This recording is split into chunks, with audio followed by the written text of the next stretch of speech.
තෙරුවන් සරණයි. තුන් ලෝකාග්‍ර වූ සම්මා සම්බුදුරජාණන් වහන්සේගේම කාරණයක් නිමිති කරන අපට මේක පැහැදිලි කරගන්න ලේසියි. බුදුරජාණන් වහන්සේ 45 වෙනි වසරේ විශාලා මහනුවර බේලුව ගම කියන ගම්මාන ඇසුරු කරගත් විහාරස්ථානයක වස් සිටියේ. භාග්‍යවතුන් වහන්සේට හැදුන බරපතල රෝගයක්. ශක්තාතිසාරය. බෙහෙත් කරනවා සෝයක් නැහැ. වෛද්‍යරු බෙහෙත් කරනවා සෝයක් නැහැ. ආනන්ද ස්වාමීන් වහන්සේ උපස්ථාන කරන් උන්වහන්සේට හරිම දුකක් ඇති වුණා. අපවත් ඒ පිරිනවම් පායි කියලා තරමට ලෙඩේ උස්සන්න වුණා. ඉතින් මේ වෛද්‍යවරුන් සෝ කරන්න බැරි ලෙඩේ භාග්‍යවතුන් වහන්සේ රහත් ඵල සමෝතර සම්වාද සමයදී ඒ හේතුවෙන් අර රෝගේ යටපත් වුණා. රෝගේ යටපත් වුණා. තව මාස ගානකට.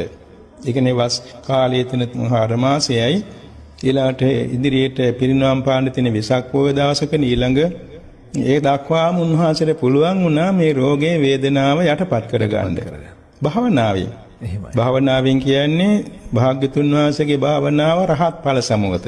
ඒක විපාකසිතක් අතිශයම සාන්ත විපාකසිතක්. අපේ సంతානයේ රූප උපදවන සිත් තියෙන ඔක්කොම දැන් අරූප විපාකසිත 4 ඇර ඊළාට දෙපස් විඥාන සිත් 10 හැර. එහෙමයි. 14ක් අඩු වෙනවනේ. එහෙමයි. ඒ වයින් රූප උපදවන්න බෑ. එහෙමයි. ඒ හැර අනිත් සියලු සිත් නිසා රූප උපදවනවා. ඒවට එන චිත්තජ රූප කියලා. එතකොට මේ චිත්තජ රූපයන් సంతානෙහි යම් සිතක් නිසා නම් හටගන්නේ. ඒ සිතේ බලගතුකම නිසා සමහර රෝගාබාධ යටපත් වෙනවා. කාශ්‍යප මහ රහතන් වහන්සේ දැඩිසේ ගිලන් වූ වෙලාවේ සරුවක්ඥන් වහන්සේ වැඩම කළ බොජ්ජංග දේශනා කළා. එහෙමයි ස්වාමීනි. එතකොට කාශ්‍යප රහතන් වහන්සේ බොජ්ජංග වැඩූ කෙනෙක්. නමුත් ඒ වෙලාවට ඒකට ගැළපෙන විදිහට මනසේ දෝ නිසා වහාම සුවේ ලැබුවා. මුගලන් මහ රහතන් වහන්සේත් එහෙමයි. බුදුරජාණන් වහන්සේත් එහෙම වුණා. මේක නිසා ඒ ඈත කාලේ පවා මේ මහෝත්තමයන් වහන්සේලා මේ සිත පුරුදු කිරීමෙන් සිතේ ශක්තිය යෙදවීමෙන් රෝග සමනය කරගෙන තියෙනවා. අද කාලෙත් ඒක අනුගමනය කරන්න පුළුවන්. මොකද කාරණේ සමහර රෝගාබාධ තියෙනවා. දැන් කර්ම විපාකද රෝග පවා යටපත් කරගන්න. එහෙමයි. දැන් බුදුරජාණන් වහන්සේ ඇති වුණේ කර්ම විපාකද රෝගයක්. ඒකත් යටපත් වුණා. අහෝසි කිරීමනේ යටපත් වීමක්. එහෙමයි. එතකොට මේ වාගේ දැන් අප වර්තමාන කාලයේ මිනිස්යන්ට නොයෙක් රෝගාබාධ තියෙනවා.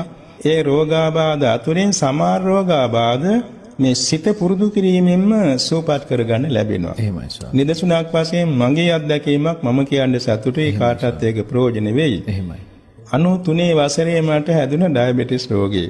එහෙමයි. මුතු මං කෑමෙන් නෙමෙයි හදාගත්තේ කාලේ අධික ලෙස අවිවේකයක් තිබුණා.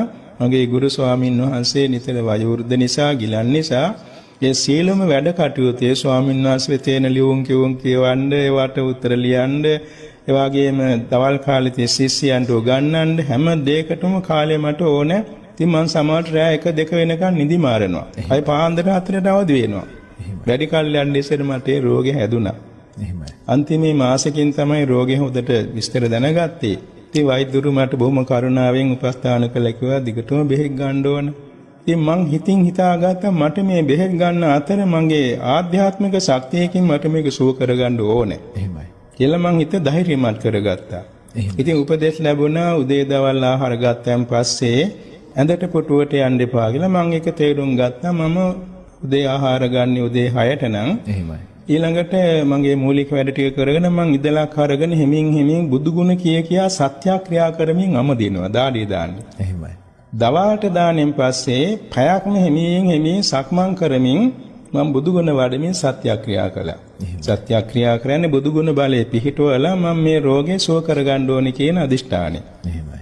කුදුමී කියන්නේ ඉතින් වරින් වර වෛද්‍ය පරීක්ෂණ කරන මාස්පතා බෙහෙත් අනුපිළිවෙලින් ගන්නවා. හැබැයි මම බෙහෙත් අනුපිළිවෙලින් ටිකෙන් ටික මම ඕනකමින් අඩු කරගත්තා. එහෙමයි. 3 වේල ගන්න එක 2 වේල ගන්නවා.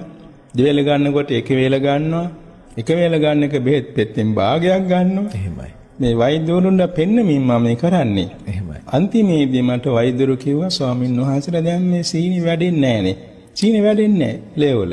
එයින් පස්සේ අද වෙනකන් ඒ වෙනුවෙන් බෙහෙත් ගත්තේ නැහැ. මං ඉතින් ඒක පාලනය කරගන්න ක්‍රමේ හැදෑරුවා. තේරුම් ගත්තා. තේරුම් අරගෙන ඒක හැදෙන්නේ නැති වෙන්න මම පාවිච්චි කරනවා. අද වෙනකන් ඒ රෝගේ උස්සන්න වෙන දෙන්නේ නැහැ. මගේ උපදේශ ඇතුව දැන් කීප දෙනෙක් ඉන්සියුලින් විඳින රෝගීන් පවා නිරෝගී වෙලා ඉන්නවා. එහෙමයි ස්වාමීනි. මගේ අත්දැකීම කියලා දීලා. එහෙමයි. ඒ වගේ මහත්මයෝ දැන් මේ රෝගාබාධ පවා යටපත් කරගන්න අපේ සිත පුරුදු කිරීමෙන් හිතේ කුසාසිත වැඩි දියුණු කිරීමෙන් රෝගාබාධ යටපත් කරගන්න පුළුවනි. එහෙමයි. විශේෂයෙන්ම සිදු වෙන්නේ දැන් මේ කුසාසිත පහළ වෙන්න කුසල චේතනාවේ ශක්තියෙන් අලුත් නිරෝගී රූප කලාප උපදවනවා. අලුත් රූප කලාප උපදවනකොට අර ඇති වෙලා තියෙන රෝගකාරක රූප කලාප නිරුද්ධ වෙනවා. ඒ කියන්නේ අඳුරක් තියෙන තැනට එළියක් දැම්මා වගේ. එහෙමයි ස්වාමීනි. අඳුර නැසෙනවානේ. එහෙමයි. ඒ වගේ තමයි මේ මානසික ශක්තිය වශයෙන් අලුත් හොඳ කුසල් කරනකොට භාවනා කරනකොට භාවනාව නිසා ඇති වෙන ආධ්‍යාත්මික පිරිසිදු කුසල චේතනාවේ ශක්තියෙන් අලුත් නිරෝගී රූප කලාප පහළ වෙනවා. එහෙමයි. දැන් නිදසුනක් වශයෙන් අපි බොහෝ සෙයින් ධර්ම දේශනාවලත් කියනවා අපි හිතමු බුදුගුණ වඩනවා කියලා. එහෙමයි. බුදුගුණ වඩන්න හිත පිරිසිදු වෙනවා. එහෙමයි. හිත පිරිසිදු වීම නිසා හෘද වස්තුව ලේ ධාතුව පිරිසිදු වෙනවා. ඒලා ලේ ධාතුව ශරීරයේ පැතිරී යාමෙන් ශරීරයේ හැමතැනම නිරෝගී රූප කලාප පහළ වෙනවා. එහෙමයි. ඒ හේතු කොටගෙන නිරෝගීකම මුල් කරගෙන ආයුෂ වැඩි වෙනවා. ශරීර වර්ණ සම්පත්තිය වැඩි වෙනවා. ශරීර සැපේ වැඩි වෙනවා. ශාරීරික ශක්තිය වැඩි වෙනවා. නුවණ වැඩි වෙනවා. ඒ සඳහා තමන්ගේ අර හිතේ දියුණු කරගන්න කුසලයේ නිසා තමාට පරිසරයත් බොහොම වාසනාවන්ත වෙනවා. එහෙමයි. තමන්ගේ වාසස්ථානයේ තමන්ගේ වටා පිටා පරිසරයේ පවා බොහොම වාසනාවන්ත බවට පත් වෙනවා. අවශ්‍ය සම්පත් ගලාගෙන එනවා. මොකද්ද? හිත පිරිදු කිරීමේ ශක්තිය නිසා. එහෙමයි ස්වාමී. ඒ වගේ තමයි භාවනා වශයෙන් මේ ආනාපාන සතිය හෝ වෙනත් හෝ භාවනා ක්‍රමයක් අනුගමනය කිරීමේදී ඒ රෝගාබාධ යටපත් වෙනවා. මේට අවුරුදු 30කට පමණ ඉස්සර අපේ හිතවත් මහත්මයෙක් දැන් එතුමා ඉන්නේ විදේශ රටක උගන්වනවා. ඒ මහත්තයා කිව්වා අනේ ස්වාමීනි මට රෑ දවල් දැවිල්ල. මුළු සරුවාංගෙම දැවිල්ල. කොච්චර නෑවත් කොච්චර දේවල් ගෑවත් දැවිල්ල. මං කිව්වා මහත්මියෝ ඔය කායික දාහය ඇති වෙන්නේ කර්මයක ප්‍රතිඵලයක්. අතීත භව සංසාරේ ද්වේෂ මූල අකුසලයක ප්‍රතිඵලයක්. මෙන්න බෙහෙත කියලා මෛත්‍රී භාවනා කරන්න දුන්නා. එහෙමයි. වැඩි දවසක් ගියේ නෑ මා ළඟට ඇවිල්ලා කියනවා ස්වාමීන් වහන්සේ මෛත්‍රී වැඩුවා දැන් මට සනීපයි. අර භාවනාවෙන් එතකොට ඒ රෝගය යටපත් වුණා. ඒ නිසා මේ රෝගයට ගැළපෙන භාවනා ක්‍රම භාවිතා කිරීමෙන් රෝග සමනය කරගන්න පුළුවන්. හැබැයි ඉතින් එකක් තියෙන්නේ මේ ජීවිතේ රෝග සමනය කරගත්තට සදාකාලික රෝග සමනය කරගන්න එපමණකින් බෑ. එහෙමයි ස්වාමීනි. ඒ නිසා මේ භාවනාව කරතත් මේ ජීවිතේත් ආනිසංස ලැබෙන බව තේරුම්ගෙන මේ භාවනාවේ ශක්තිය මට මේ සසර දුක් කියන්නේ ජරා රෝග මරණ නැති අජරාමර නිවන් සුවත් වේවා කියන අදිෂ්ඨානෙම කරන්න.